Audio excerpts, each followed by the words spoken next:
We will not stand for this kind of chicanery. Yeah. Not with Catherine Kuhlman, not with Benny Hinn, definitely not with Diga Hernandez. But watch what Winger does next. There's a word for you. I'm trying to lighten it up for my own sake here a little bit, but this one's worse. It's incredibly shocking when you actually realize what's going on. We're going to analyze it in some detail, and it blows me away. Notice what the spokesman's trying to say about her as she first comes on stage. Pastor Benny, stage 4 The spokesman is a hype man. cancer, couldn't breathe, but she's breathing now. Wait, hold. Okay, the implication is that it's a healing. That's why they're brought. Don't come on stage until you're healed. And then she comes up, okay, stage 4 cancer, now she's breathing. Wow, what a miracle. Remember, you're supposed to get healed first. You had cancer? Where? Can't even speak. Chronic pain in her legs. You had cancer in your lungs and your bones? Did you have pain? Is the pain there? The pain in your head and your legs. Okay, I had to listen over and over, boost the audio, do things behind the scenes here to try to get you to hear her. I'm pretty sure that these are the things she's saying. So I put up on the screen my best determination of what I think she's saying. I listened many times. So here's what we've seen so far. She tells him right away she has pain right now, but on the microphone he says you had pain, past tense. Benny switches it to the past tense. You had cancer? Did you have pain? Past tense. That's part of the deception. He doesn't give her the mic. He asks her questions, but he holds the mic far away from her. He only brings the mic up when he sees a very positive face and person who looks like they're going to give something he likes. Then he puts the mic up to them. Otherwise, they don't get the microphone. You'll see this consistently in his things. What does this imply? Deliberate deception is what it implies. Mm-hmm. That's what it implies. Yep. She also says she's in pain very bad. The pain is very bad right now, which means is in pain, not was. She's on stage to get healing. I mean, she got through the barrier, the stage police. Did you notice the tongues guy, though? There's a guy speaking tongues all of a sudden while she talks. He only comes in when she talks and says, I'm in pain. It's very bad. He comes in at the point at which she's describing her suffering, and all of a sudden there's this guy in tongues. Where's that guy from? I've watched this whole video, the original video. I can't find it. I can't hear that guy anywhere else. Maybe he's somewhere else. I don't hear him anywhere else. I don't think he is anywhere else. That's my impression. The guy speaking in tongues seems to have been edited into the video after the fact, so you can't hear what she's saying to Benny Hinn, so that it looks like a miracle. I kid you not. This is what it looks like to me. You tell me what you think. Here's a replay of part of it. Does this guy just come into the track in order to obscure what she's saying so you won't know she wasn't healed? Where? Can't even speak. Chronic pain in her legs. You had cancer in your lungs and your bones? Did you have pain? Is the pain there? The pain in your head and your legs. I rebuke it. He only comes in when she says she's in pain. What could possibly explain this? Well, I don't know, maybe what Costi Hinn said about how they edit the videotapes. And you had to be a good storyline. If you weren't, you were either not going to be allowed on stage, or if somehow you made it on stage, you were definitely going to be edited out. I mean, we used to make jokes. I'm not making a joke now about it. I'm saying back then, we used to laugh, me and some of my buddies who worked in the ministry, and we'd say, oh, that's an edit. And we would just have fun thinking the TV crew had a big job. They had to edit out what was definitely bad for TV. Mm-hmm.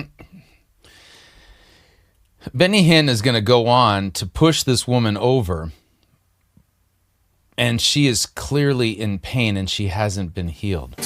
Switch go down. Quickly. He quickly moves. He walks away, and he points at her, and he's urgently. He always does something quickly and dramatic if there's a person who doesn't go down when he pushes them, because he's got to maintain this sort of air of fake spirituality. Why does she not go down? Probably, again, because it hurts. The second time I'm about to play for you, it happens right after this. I'm just playing everything just in order here for you so you could see it all. I'm not hiding anything.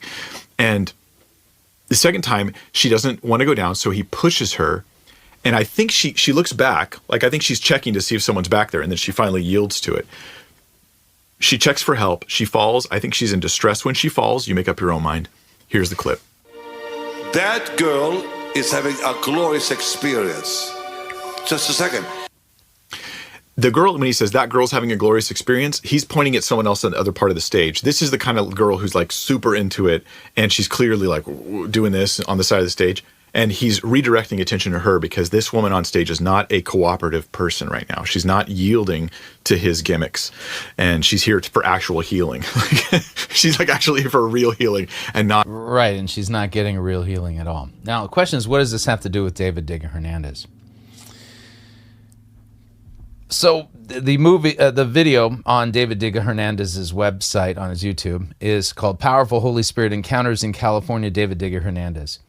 And here he is going to declare this person healed when in fact it is obvious he hasn't been. David Diga Hernandez is engaging in this same deception, from Catherine Kuhlman to Benny Hinn, now to David Diga Hernandez. He is engaging in the same deception and chicanery. And there's no other way of saying it. This is purposeful on his part. Watch this clip. Tell the people what you left in the hallway. A scooter, electric scooter. Bring that wheelchair over here. So he left his scooter. Why? Why did he leave his scooter?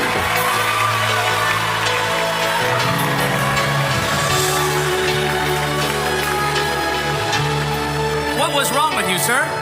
I got diagnosed with a GSD disease, no cure, no treatment. And No cure, no treatment. Where's the medical proof that this man has been healed? Other than what's the show that's taking place here. Where's the real medical evidence? Because when Nolan followed up with Catherine Kuhlman, he couldn't find evidence of a single person being healed. In fact, many of the people that were declared to be cured of cancer, they died weeks and months later. the symptoms of that? Deterioration, weakness, losing muscles, skeleton muscles, tired, no energy, How long were you in this? I've been in the scooter now about 2 years. All right, so he's having him walk. I'm going to ask a question. Based on how this man is walking, is it clear to you that he's been healed, or that he's just going along with the euphoria of the show because he wants legitimately to be healed? Watch. Does that look like he's healed to you? He isn't. Bet you $1,000 he's still in his scooter today. Worship